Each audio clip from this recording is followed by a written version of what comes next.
Be ready. 5 seconds. Start.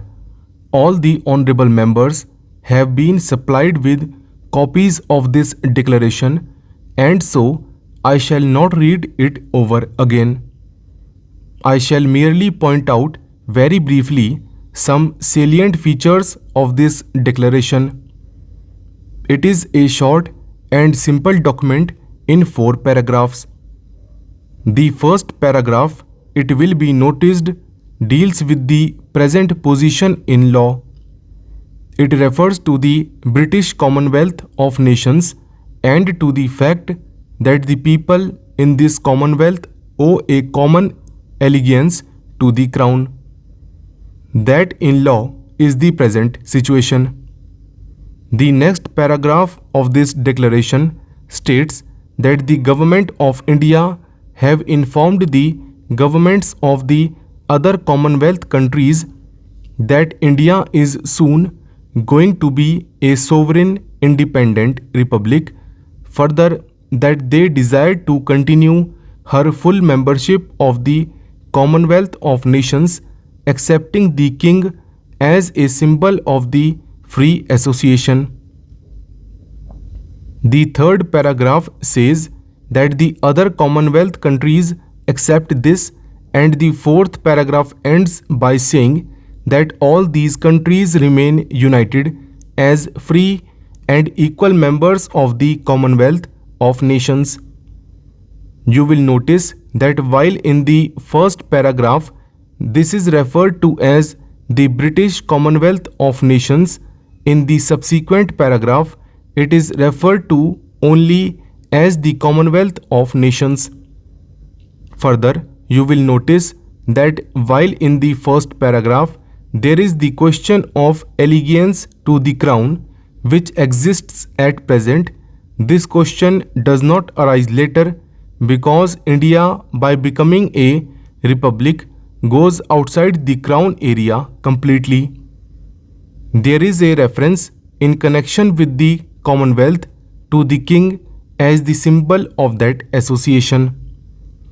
Observe that the reference is to the King and not to the Crown. It is a small matter, but it has a certain significance.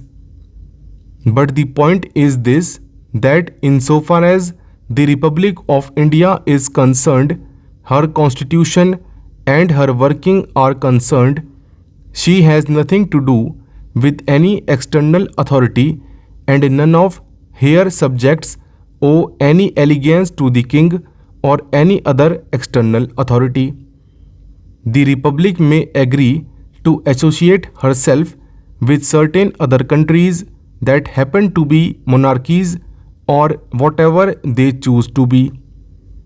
This declaration states that this new Republic of India, completely sovereign and owing no allegiance to the King as the other Commonwealth countries do owe, will be a member of the Commonwealth. I am placing the declaration before this Honourable House for its approval. Beyond this approval, there is no question of any law being framed in accordance with it. There is no law behind the Commonwealth. It has not even the formality which normally accompanies treaties. It is an agreement by free will to be terminated by free will. Therefore, there will be no further legislation or law if the House approves of this. In this particular declaration, nothing very much is said about the position of the King except that he will be a symbol. It has been made perfectly clear that the King has no functions at all. He has a certain status. The Commonwealth itself as such is not a body, if I may say so. It has no organization through which to function, and the King also can have no functions. Now, some consequences flow from this.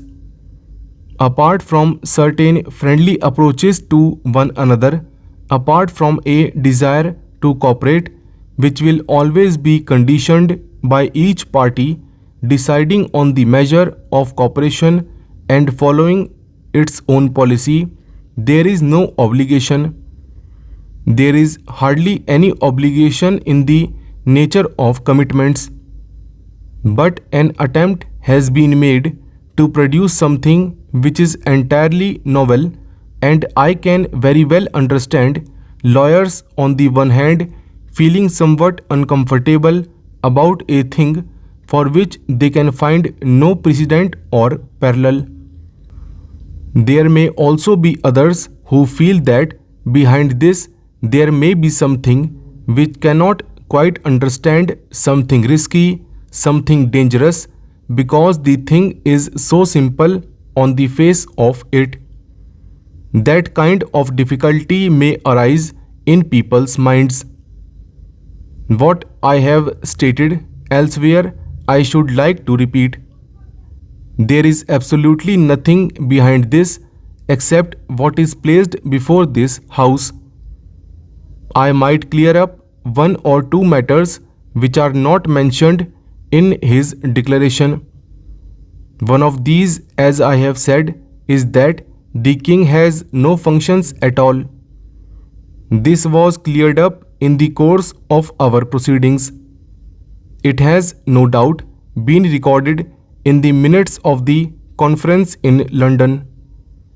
Another point was that one of the objects of this King of Commonwealth Association is now to create a status which is something between being completely foreign and being of one nationality.